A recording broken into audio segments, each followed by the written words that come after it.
Hello, I'm Mcmillan, and today we're going to talk about how to turn lectures into games. So I often make political science simulations, and so I thought, well, what better way to teach how to make a lecture into a game than by taking this lecture and turning it into a game. So if you would like to join the game, please go to bestclassever.org/game. So we're going to do a political science simulation, and in this particular scenario, you are Joshua, and you are leading a military campaign to invade the land of Canaan.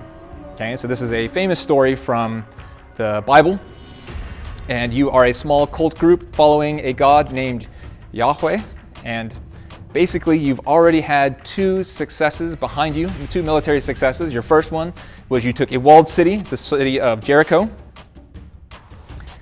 Second success was you destroyed the city of Ai.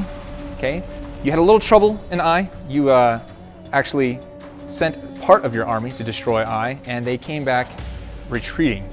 Now this is unacceptable because you need to have an absolute victory each and every single time in order to instill fear into these locals. And so you go back to Ai with your entire army, and through some clever tactics, you're able to take and destroy the second city. Now you're part of a small cult group that follows a god named Yahweh. They follow the laws of your previous leader named Moses. He established the Mosaic law, and you made a deal with this god that you will have absolute victory, but the condition is you absolutely must not make alliances with the local tribes. You must not marry into the local tribes, and you especially must not follow any of their religious practices. Okay, so do not believe in any of those gods. You must absolutely only believe in the God of Jehovah or Yahweh. You, Joshua, leader of the Israelites, get into a situation. Okay, you're approached by a group of people called the Gibeonites. Now the Gibeonites want to make an alliance. They've heard about the great things that your God has done, and they want to be a part of this movement, and they are willing to become believers and follow and join your group. But of course, you say no because the deal is no deal with locals. But they say that they are not locals, and they have proof. They say they show you their worn out sandals. They've shown you how they're on their last bread, and it's all moldy, and their animals are worn out. And they say, you know, we heard about the great things your God is doing. We came running to join your side, but we are not from around here. We're not even from the land of Canaan. Well, you as Joshua look at this army. This could be a second army. You're the leader of one army. You could have twice as big an army now. And there doesn't seem to be any issues of faith. So you give your oath and you commit to come to their aid if they need aid, and that they will come to your aid if you need aid. Well, as it turns out, they are locals. They have deceived you into this oath, and now your captains are questioning your competence. They're upset. They don't want to have to put their lives on the lines for these liars. And they're upset. And now you've got division within the camp, which you've never had before. You know, these guys grew up in the desert together, so that you're all very united. But now you're in a situation where people are questioning your leadership skills, and you yourself feel bad because you know you could have consulted with God. Okay? We know for a fact from the context and some of the earlier stories that Joshua did in fact have a device of divination. Okay? So the priest has what he calls the Urim and the Thummim, which are like two ways, some kind of device that has some bit of randomability to it. You know, they're able to cast lots or maybe roll dice or flip them. We're not exactly sure, but we know that it has the ability to produce a very solid yes, a very solid no, or a very solid no answer. We know because King Saul much later uses it and is unable to get an answer. But Joshua was able to use it earlier to get a very clear answer about why he was having problems in the fight against Ai. But again, he did not consult with God. He ended up getting deceived by these locals, and now he's made an oath, and he has to decide whether or not to keep this oath. Political science simulation. Now, if you go to this website, you look at the forum, you should have three options. You are forced into making a choice because now you've got this predicament where 5 different armies, 5 different local armies, 5 different local kings from 5 different local kingdoms have united together, not against you, but against the Gibeonites, right? They're upset that one of their own great fighting forces, one of their own locals that has betrayed them has betrayed them and joined your side. Okay, so now they're attacking the Gibeonites, And of course, the Gibeonites call on you for help. Now, if they had attacked you directly, of course, you would defend your army and you would call on the Gibeonites for help. But they didn't attack you, they attacked the Gibeonites. So now you can choose. Do you want to hold back and withdraw your word because you were deceived into making that word? They came to you under false pretenses, and so these are liars. Let them get what they deserve. It's very easy to justify because you need to keep your previous commitment that you made to God when you said you would not make deals with locals. And so, yeah, just let them get what they deserve. Now, this is actually one of the safer options because if you rush in there, you're actually rushing into territory that you don't know very well. And of course, the locals know the territory much better than you do. Okay, second option is you could double down. Okay, so you go all in. You tell your men, you know what, whatever, we're going to support these guys and we're going to fight all 5 armies with our 2 armies. We're going to march overnight to try to get the advantage and just commit, right? That's the second option, which is also a very risky option. You will be fighting at an odds 5-2 in their favor.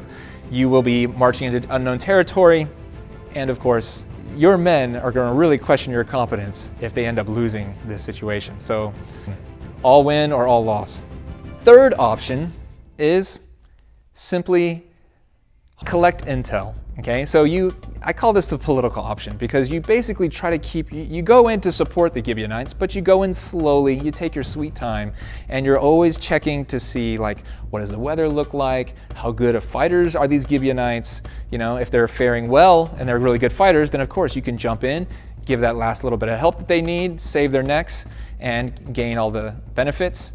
Or if things are not in your favor and it turns out actually that this is a really more risky than you would like, then you can kind of slowly come to their aid or even not come to their aid at all. Just keep your options available until the last second. So we call this the collect intel option. Now, please choose at bestclassever.org/game if you haven't already. Go ahead and commit to one of these 3 options. So I promise we will come back to see the results of your political science simulation decision, but before we get to that, I would like to introduce myself. My name is Sean Mcmillan, and I am a game designer and an educator. I've taught game design classes for the past 8 years, and together with my students, we created a political science mega game called Alliance, the ultimate world leader political science mega game. In this game, up to 72 participants get to role play as the world leaders of these 20 various different nation states, and then we give them 4 hours to collaborate, to compete, to go to war with each other, to innovate and create technology, to trade, and to do all the things that international leaders can do to try to bring about the ideal world. We throw lots of surprises at them as they run around the room trying to negotiate with each other, trying to implement political policies, and we have 3 different roles. We have each different nation state has a prime minister, we have secretaries of defense, the military guys, and we have scientists. And each of them play by slightly different rules and visit different tables with different huge maps on them to negotiate, threaten, collaborate, collude, whatever it is they need to do to try to bring about good policy and good results. We use a combination of tabletop RPG mechanics with board game and card game mechanics. You're trading poker chips and rolling dice, and we also have a very small team of referees, which we call the control team, to help game master the game, and they're the only ones who really have to know all the rules. Everyone else comes in not knowing anything and trying to figure it all out. I also successfully kickstarted a Bible study game called Great Boy the Game, and together with my students we also have created a few card games. We made a game called Conspiracy. This is basically Game of Thrones, the card game. And we also created a deck builder to simulate the climate crisis called Alliance Trade Wars. And these days, I'm also working on a tabletop, like a smaller version of Alliance. And this is also a game-based learning toolkit. So this has like everything a teacher might need to do a political science, create their own political science simulation. Alliance Mega Game has been run in multiple countries. I've had some friends run it in Canada. I myself have run it in East Asia, in South Korea, Japan, Taiwan, Malaysia, Singapore. I was living abroad for a little while. I got a chance to run it at these various different universities. And some friends of mine who actually were speakers at this conference last year, Thorsten Kodal, he also runs some political science simulations in Germany. And our friends at Think Codex are running these for organizations and corporations in Malaysia. So political science simulations are a really great way to allow your participants, your audience, or your students to really engage with the material and see if they can, if what they learned actually really applies. So now I have a broad question for you. The question is, what is the purpose of education? Now, this question is a little too broad, so let's narrow it down a little bit. What objectives should we make priority whenever we design our lessons? So again, if you go to the next part of the simulation at bestclassever.org/game, you can rank order 4 different categories that I've given you. Okay, so we have 4 different priorities, 4 different objectives. Which do you think is most priority, then which do you think is the second most, and which is the least important aspect of teaching? Should we skill, drill, and simulate to help people develop skills that will transfer outside the classroom? Should we just try to explain things really well and, explain based on the principles or their fundamental understanding of our domain of expertise? Should we intentionally try to confuse the audience for any reason? Or should we try to inspire the audience and hope that they will continue to learn outside the classroom and then develop the skills that they need? So go ahead and try to rank order them. Google Forms has a nice feature that allows you to rank order. And I'll give you about 30 seconds to do that.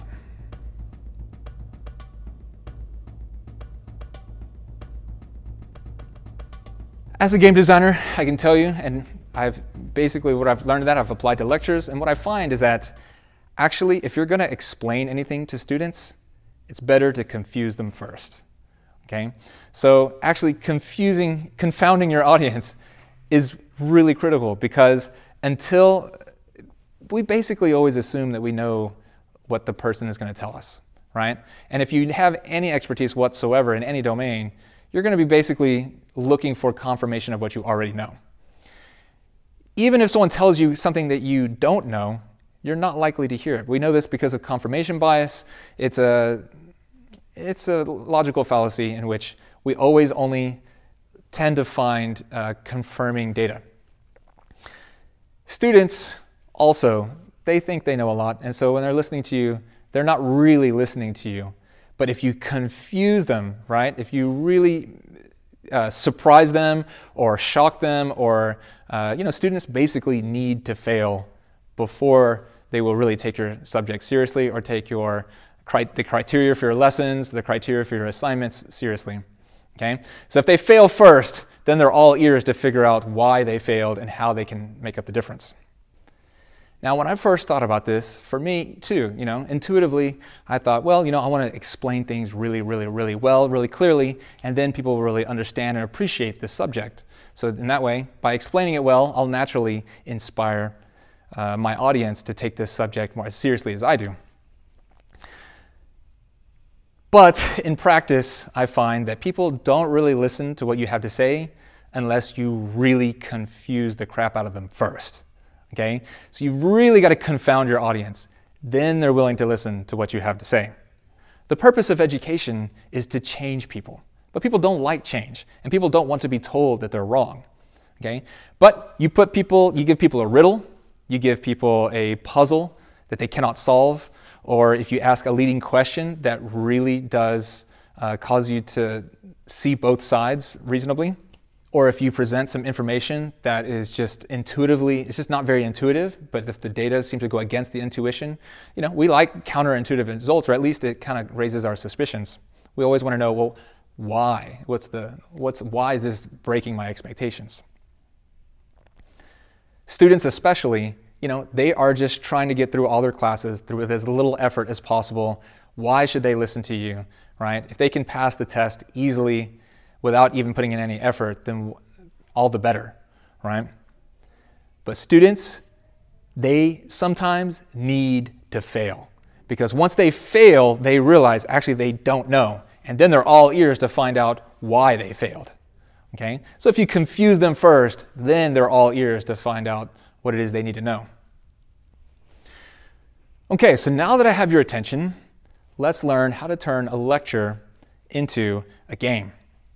So this is going to be more of a workshop, less of a lecture. And if you have some paper or pencil, or if you have digital device keyboard, I suggest you get it out and you can come up with your 3 best lessons, lectures, or maybe your 3 favorite books, like a great story, a great piece of history, or maybe your favorite nonfiction book. It can be anything that raises an interesting question that's not without an inherently obvious answer. Okay? Now, typically it works better if it's a story, because stories always have important characters making real choices with real circumstances within a relevant place or time period. You can also use a lecture that's a little bit more conceptual, okay? So it can be like a subject pertaining to your domain of expertise. But if that's the case, it needs to be a subject or a lecture that leads with a question, right? That doesn't have an inherently obvious answer, okay? So actually, if it leads to great debate, or if it's been a common debate among academics, or if it turns out to have very counterintuitive results, that's what you're looking for. Like, what is this leading question, okay? Now, if you've already got a couple ideas in mind, you also need to dwindle these, kind of broad topics down to the most essential, fundamental question. Okay? So I'm going to give you some examples. Shakespearean tragedies: to kill or not to kill? Right? Hamlet specifically: to be or not to be? What is he really asking about? This is getting into suicide, right? Which was actually considered a very noble and honorable act by the pagans, but right, in Christianity, obviously, this is in contemporary, obviously, we do not condone suicide. Pro-choice or pro-life? Love triangles, right? Should a girl choose male suitor A or male suitor B, right? And both should have, different merits and different trade-offs. Jane Austen rom-com: should the hero further pursue an unrequited romantic love or settle for an antagonist turned ally? Nature or nurture? Napoleon or Hitler, right? To invade Russia or not?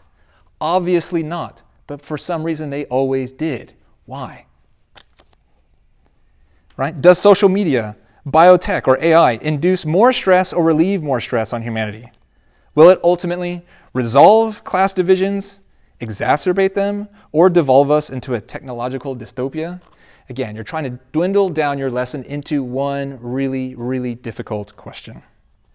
So go ahead and take 2 minutes to write down the single most important fundamental arguments, opposing arguments pertaining to your story, subject, or difficult choice.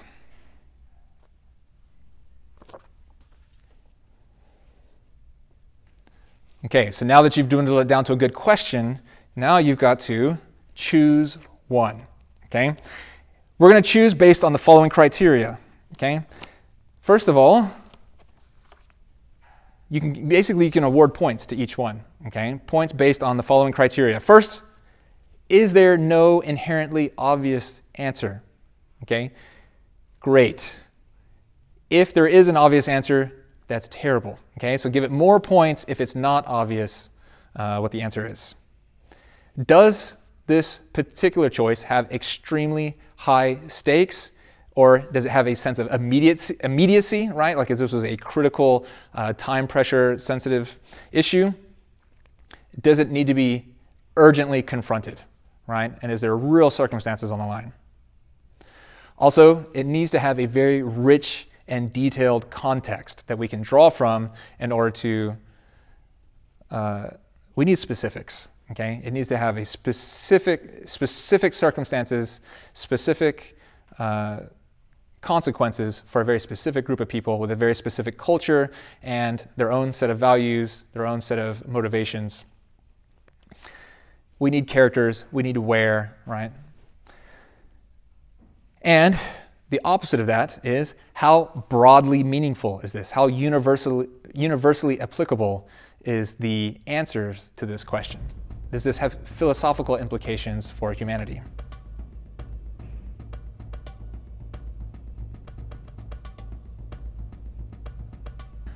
Okay, now that you've chosen, so you basically rank order all of your stories and lessons or your questions, and you have chosen the one that meets the most interesting criteria for developing a game. You are going to lead with this question, but now actually the real work comes in designing the 3 or 4 options, okay? Because the problem is we are all professional multiple choice test takers, right? Even your students, they can look at those answers and they can get the right answer when there's only 4 options to choose from through the process of elimination, even if they have no idea about the content, right? You guys wouldn't be academics if you weren't really, really good at passing tests.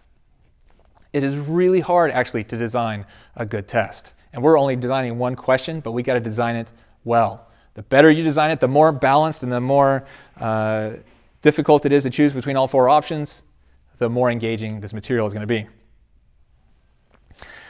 So go ahead and write down the obvious answers. Get your first draft done. I will give you a minute for that. And then we will rewrite them to try to balance them out, okay? So like they say, a masterpiece is not written.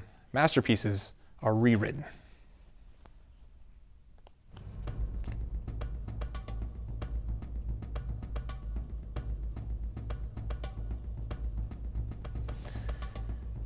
Okay, now you should have a rough draft.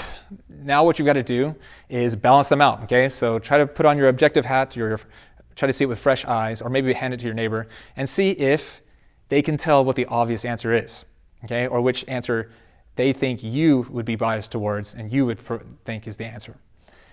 And what you're going to do is, in order to balance out those weaker answers, is we're going to provide contextual details to lend more weight to those inferior options, okay? And so this is actually how we decide how to introduce the question, okay? So exposition, right? How much are you going to share? How much are you going to inform your audience? Actually, you want to get to the question as quickly as possible, but they do need to have some context. So we're going to remove as much context as possible and try to keep them in the blind, okay? We're going to try to keep them with as little intel as possible. We're going to create this, what we call the fog of war, right? Everybody in hindsight, we know everything there is to know after the fact. But when you're the leader and you have to make the decision at that moment, you have to make it based on what you know at that time, okay?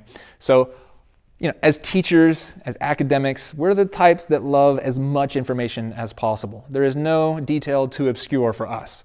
But our audiences, other people with different personality types, a lot of our students, they only want as much exposition as is necessary for whatever they're engaged with at the moment, okay? So actually eliminate all extemporaneous information and try to get it down to just the details that will make this choice really difficult for them. You can explain away why the answer is the right answer after the fact, but try to make it as engaging and get to the most interesting part as quickly as possible.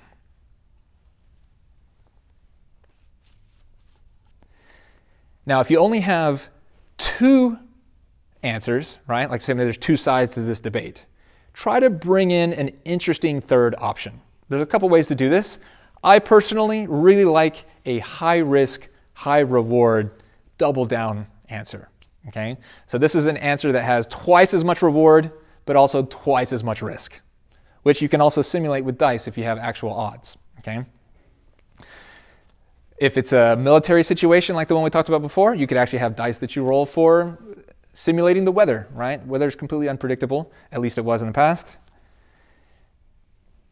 Just remember that everybody loves gambling. This just makes it twice as much fun, okay? So the higher the stakes, the more engaging the story.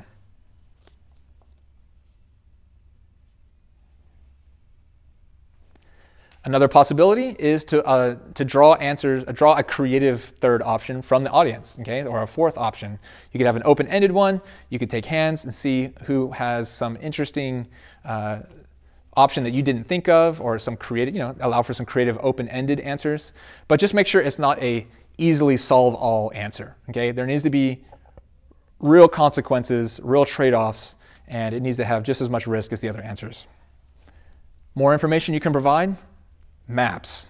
Okay, you can actually stress maybe some of the military tactics that might go into the weighing the decisions.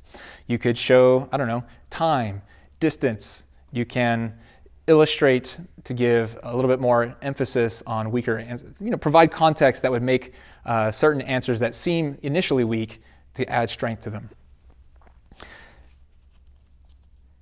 Another possibility is you can do rank order voting, right? We can also consult, we can actually compare all the answers once they're submitted, right? And we can consult the, the intelligence of the community, right? We can see what is the average answer. All right, now let's get back to our initial political science simulation. So, what did you guys choose? Did you guys choose to hold back? Did you choose to double down? Or did you choose to collect intel? Well, what is wisdom within this scenario? Okay, so you have to consider the context, of course. I don't know what your personal beliefs are, but if you were Joshua at that time, you would have been a believer in this small group that believes in the monotheistic God, Yahweh. And within that context, what is wisdom to do at that moment? The Bible is not meant to be a document about history. It's meant to be a document about how to handle situations in the future. So obviously it's modeling for people of faith how to handle issues of faith. Well, if you remember, Joshua got into this situation because he didn't consult with God. Okay? So the actual answer is to consult with God through prayer, which Joshua did, and Joshua got a very, very solid affirmation that God would be there for him and support him if he were to keep his oath and back up the Gibeonites. So Joshua decided to double down and commit his soldiers' lives to the support of his newfound ally, the Gibeonites.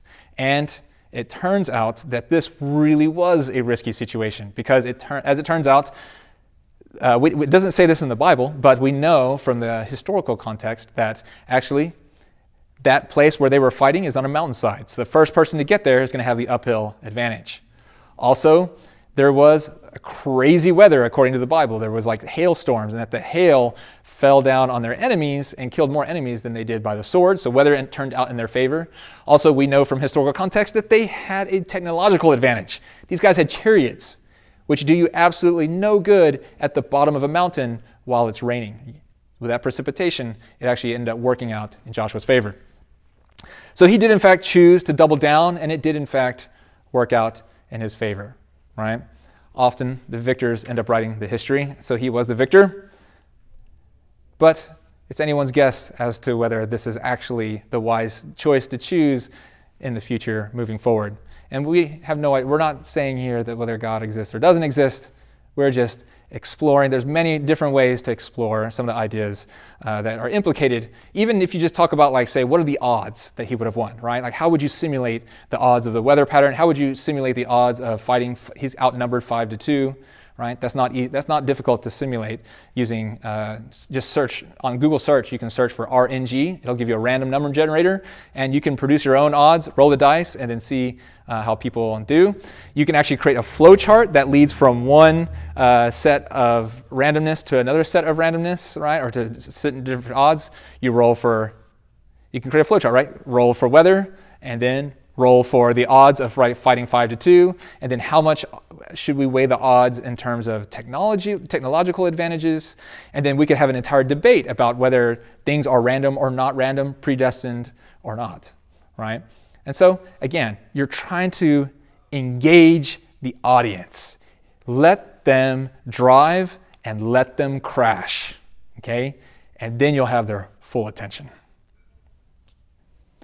So I hope that will help you to teach your favorite lectures, turn them into games. If you're interested, I actually am running virtual games on Friday nights. So I have Friday night game night in which I test a lot of my current games in development. And I love talking to educators about developing games, about making game-based lessons. And yeah, feel free to reach out to me. You can find me at Sean D. Mcmillan, S-H-A-U-N-D Mcmillan @gmail.com, or you can go to my website, bestclassever.org. And also, I am currently developing a game-based learning toolkit. If you would like to receive a copy at cost, I would love to send one to you. I only ask that you give me a little feedback on how it's working, and yeah, let's develop it together. So that's it for me, and enjoy the rest of your conference.